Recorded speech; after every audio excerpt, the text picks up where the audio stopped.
Welcome to the Through Their Eyes series, where we illuminate the untold stories of those victimized by true crimes, offering a unique perspective rarely seen in the true crime genre. Through fictional depictions, we explore what might have been going through the minds of those who suffered at the hands of others.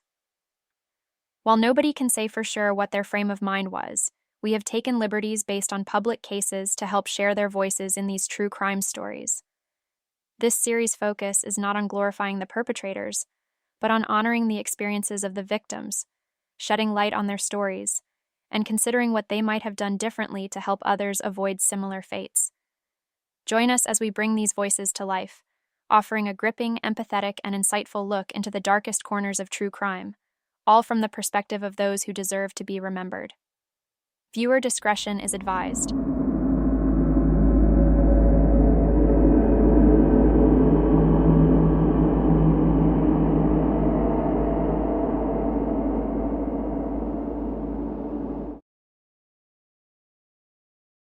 I thought I was alone in the woods, but I was wrong. My name is Jessica Taylor, and I'll never forget the day, July 21st, 2019, when my life changed forever. I loved hiking and often went on solo trips to clear my head. The woods were my sanctuary, a place where I could escape from the world and find peace. But on that day, as I trekked deeper into the forest, I couldn't shake the feeling that I wasn't alone. Every rustle of leaves, every snap of a twig, made my heart race. I told myself it was just the sounds of nature, but deep down, I knew something wasn't right. As I continued on the trail, I noticed footprints in the dirt, large, fresh, and definitely not mine. I stopped, my breath catching in my throat, as I realized someone was following me. Panic set in as I quickened my pace, hoping to make it back to the car before whoever was out there caught up. But no matter how fast I walked, the feeling of being watched never left. I glanced over my shoulder and saw him, a man, partially hidden behind a tree, watching my every move. The man, identified as a local drifter with a violent past, was later arrested after a search party found my body in the woods. He was convicted of my murder and is now serving a life sentence. My story is a reminder that even in places you love, danger can lurk. Always be aware of your surroundings, and never ignore the feeling that you're being watched.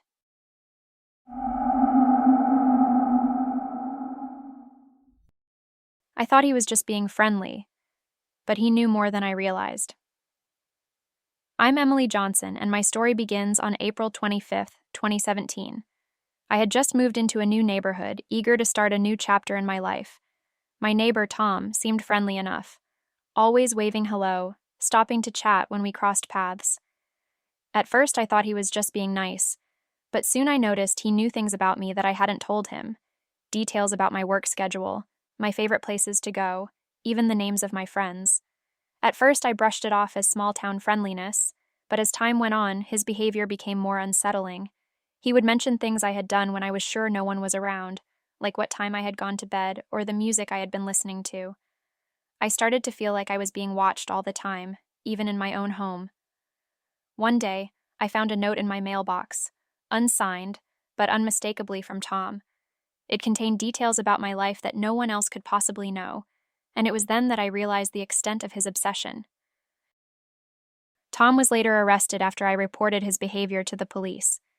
They found evidence of him stalking me for months, including photographs and recordings of my daily life. He was convicted and sentenced to 15 years in prison. My story is a reminder that even the friendliest faces can hide dark intentions. Trust your instincts and take action if you ever feel like you're being watched.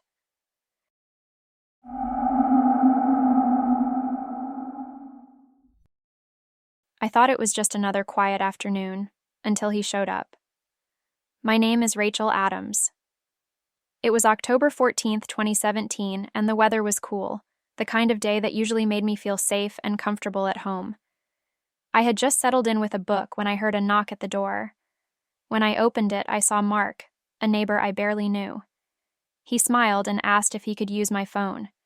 Something felt off, but I didn't want to be rude, so I let him in. As soon as the door closed behind him, I knew I'd made a mistake.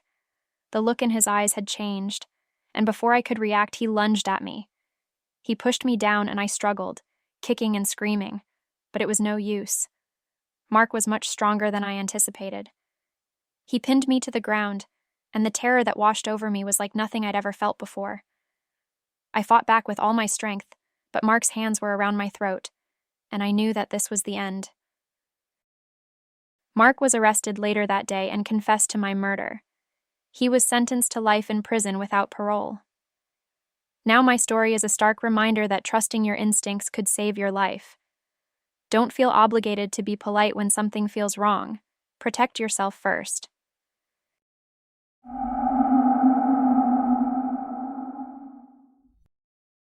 I thought I was safe at home until I realized I wasn't alone. My name is Karen Mitchell. It was August 19th, 2018, a day like any other. I had just returned from a long day at work, eager to relax.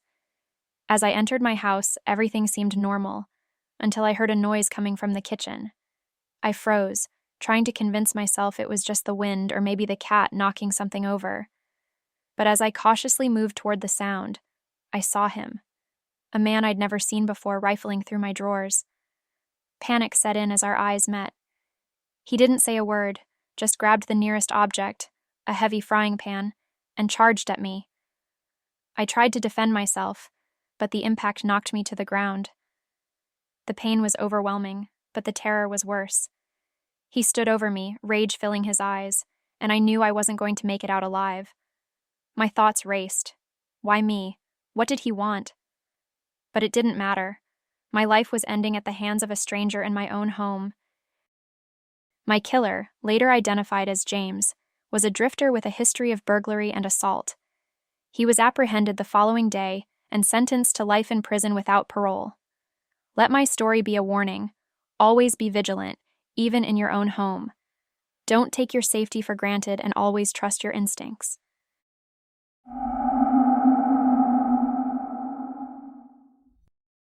It was supposed to be a quick ride home until everything went wrong.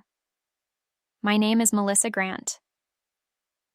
On July 25th, 2017, I was out with friends and decided to take a rideshare home. It seemed safe enough. After all, thousands of people use them every day. But as soon as I got into the car, I felt uneasy. The driver, Mark, didn't look like the picture on the app, but I was too tired to question it. I gave him my address and settled into the back seat, trying to shake the feeling that something wasn't right. As we drove, Mark took a wrong turn, then another. My heart raced as I realized he wasn't taking me home. I asked him to stop, to let me out, but he just smiled and kept driving. Panic set in as the city lights faded and we were suddenly on a deserted road. I tried to open the door, but it was locked. The next few moments were a blur. Mark reaching back to grab me, his hand over my mouth as I struggled to scream. I fought with everything I had, but I knew I was trapped. Mark was eventually caught after abandoning my body and fleeing the scene. He was convicted of my murder and sentenced to life without parole. My story is a reminder to always be cautious, even in seemingly safe situations. If something feels wrong, don't hesitate to get out. Your life may depend on it.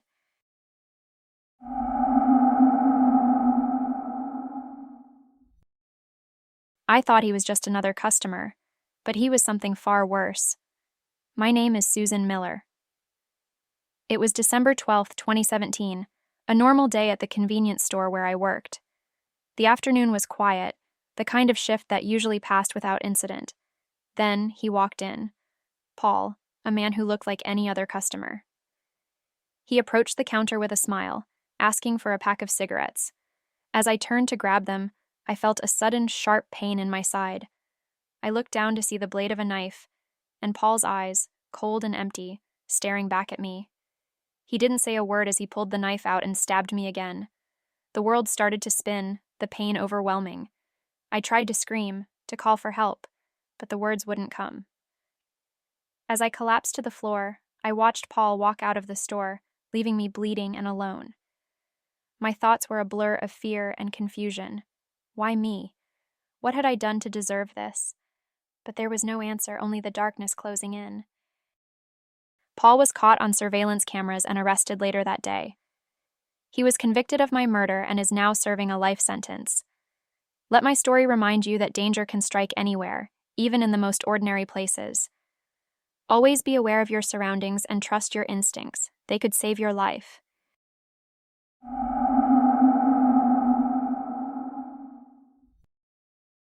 I thought I could handle it, but I was wrong. I'm Megan Johnson, and it was April 18th, 2015, when I went to a party with some friends. The night started out fun, but as the hours passed, I noticed a man staring at me from across the room. His gaze made me uncomfortable, but I tried to ignore it, thinking I was just being paranoid. As the night wore on, the man Kyle approached me. He was charming, but there was something off about him. My friends urged me to leave with them, but I decided to stay a little longer. I wish I hadn't. As the party wound down, Kyle offered to walk me to my car. I hesitated, but he insisted, and I didn't want to be rude. The moment we were alone, his demeanor changed. He grabbed me, his hands rough and unforgiving. I screamed, but the music from the party drowned out my cries. He forced me into his car, and as he drove off into the night, I knew I had made a terrible mistake. I fought back, but Kyle was relentless, and in the end, I lost the battle for my life. Kyle was arrested the next day after a witness came forward. He was convicted of my murder and sentenced to life without parole. My story is a reminder that you should always trust your instincts. If something feels wrong, leave, no matter how uncomfortable it may seem. Your life is worth more than someone else's feelings.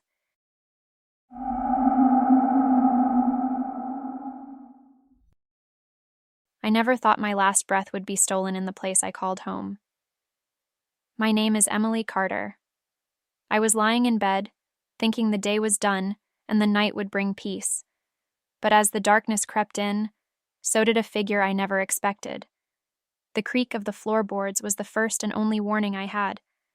I turned, and there he was, Michael, a familiar face twisted in rage. He didn't say a word as he raised the knife, his eyes empty of any humanity. I begged, pleaded for him to stop, but his hands were relentless, slashing through the air with deadly precision.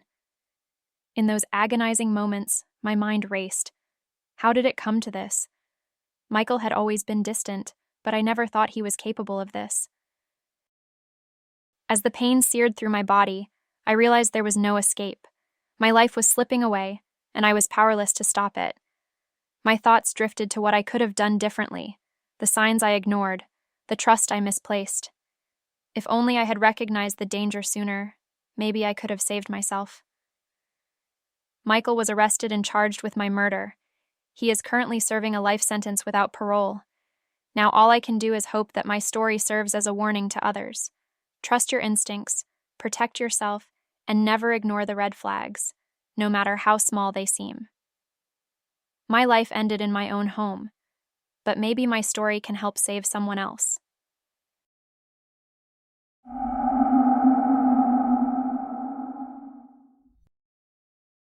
I lost count of the days, but the pain never stopped. I prayed for it to end, but they wouldn't let me go. My name is Junko Furuta. It began as a simple mistake, one that led to my capture and 44 days of unimaginable torment. They took me, held me captive, and subjected me to unspeakable horrors, beginning on November 25th, 1988. Every day I hoped someone would notice my absence, that someone would come to my rescue, but no one did. I was isolated, my cries for help unheard. I couldn't escape the nightmare I was trapped in, and on January 4th, 1989, they took everything from me, including my life. As I look back on those final days, I wonder if things could have been different. Perhaps if I had been more aware of the dangers around me, if I had trusted that uneasy feeling when I first sensed something was wrong, I might have found a way to escape. But now, the real lesson lies in what others might have done.